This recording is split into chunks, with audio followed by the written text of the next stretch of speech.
It's wonderful. 6th chapter of Bhagavad Gita. Okay, you're going to get a break after this, and we need a break. Isn't it? Sometimes we need a break. What do you think, Ayodhya? Sometimes. You need a break.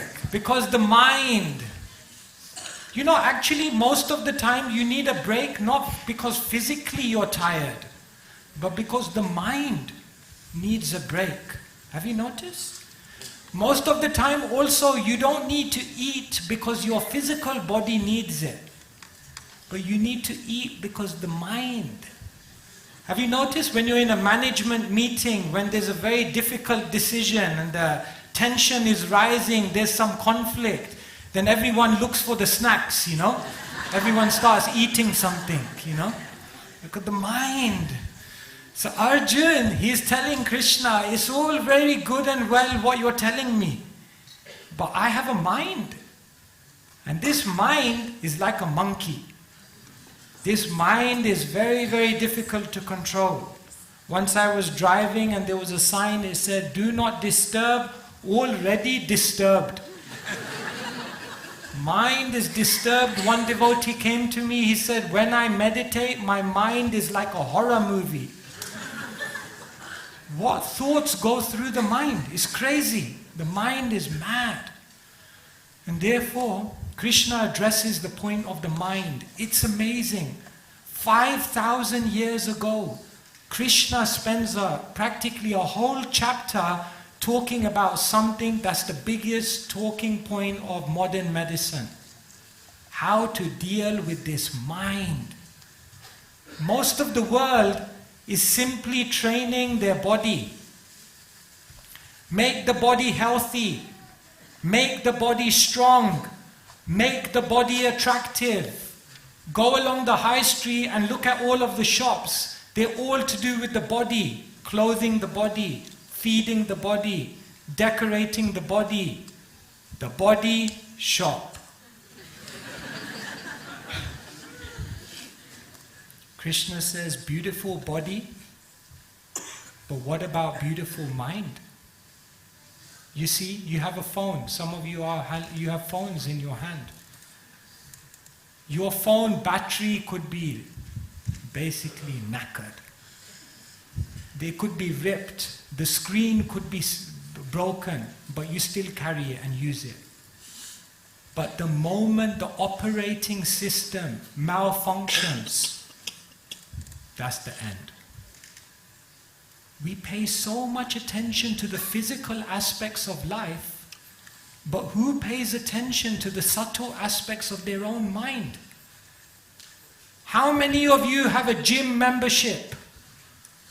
No one will put their hand up. Everyone goes. All the devotees, they say, "No, I don't have a gym membership." And then they all meet each other at the gym. Don't tell anyone else, yeah?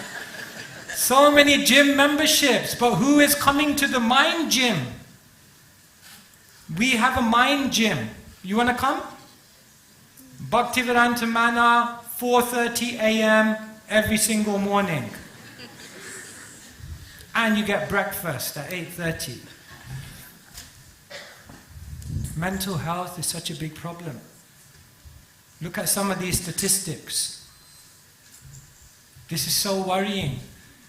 And it's not just something we're looking at on a screen. Each one of us are experiencing it in our life. Each one of us, there are some days when we wake up when we just feel like, I'm not inspired about life. Some days we wake up and we don't know what it is, but we just feel down. Some days we feel like our mind is too much. Look at this. Anxiety disorders are the most common. 25% of children have anxiety disorders, eating disorders, depressive disorders. Suicide is the 10th leading cause of death in the USA, and this is the most worrying. 56% of people who have these problems with the mind don't have any treatment. Either because they don't want to accept the treatment, they can't afford the treatment, or they don't even know what the treatment is. How do we train the mind? Arjun says to Krishna, Vayur eva sudushkaram. Krishna, I think to control my mind is more difficult than to control the wind. So what does Krishna say to Arjuna?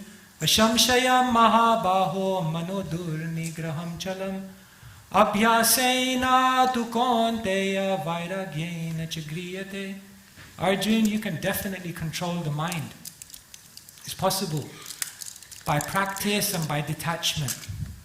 So if you're sitting here and you're going through some of those problems, maybe you haven't told anyone about it, maybe you've not taken any treatment for it, maybe you're going through it silently, don't worry. The Gita is there to help you and Krishna's devotees are there to help you. There is a way to change your mind and the way it functions. But it takes practice and detachment. Today I want you to think of your mind like an internet browser. It could be Edge, it could be Google, Chrome, it could be Firefox, it could be Internet Explorer, whichever one. Think of your mind as a browser. Every browser has a home page, isn't it? Every browser has its favorites, isn't it? Every browser has a history. Every browser has an autocomplete so that when you type www.k, hopefully krishnatemple.com comes up. Isn't it? Your mind is like a browser. Your mind has a home page, a place it keeps going back to. And sometimes that's not a good home page. I'm rubbish, I'm unworthy, I'm not as good as others, I'm a failure. Your mind has browsers, favorites, things that always stimulate it. Your mind has a history, impressions, traumas from the past. And your mind also has an autocomplete, so that when something comes, it triggers something else. But just like you can reconfigure this browser, can you reconfigure a browser? Can you? Of course you can. You can change the home page. You can change the favorites. You can delete the history. You can also change the way your mind functions. But Krishna says, Abhyasena tukonteya vairagyena chakriyate. It takes practice, detachment, patience. And you know what? Even when you reconfigure your browser, there's always the chance that there'll be pop-ups. So sometimes things will still come to your mind. And you think, why is that coming to my mind? I thought I changed. I thought I was one of the good guys. It's okay. Just ignore it. And in this way, Krishna begins to teach Arjuna how to train his mind. Because unless you learn how to train your mind, you can never live in this world, you can never be successful materially, and ultimately you can never attain spiritual success. Mind control must be there. And therefore, Krishna teaches this very important lesson to Arjuna.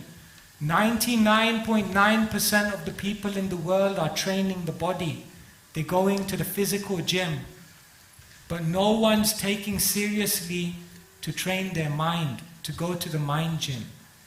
But if you do this, then your life will go in a beautiful direction. Hare Krishna.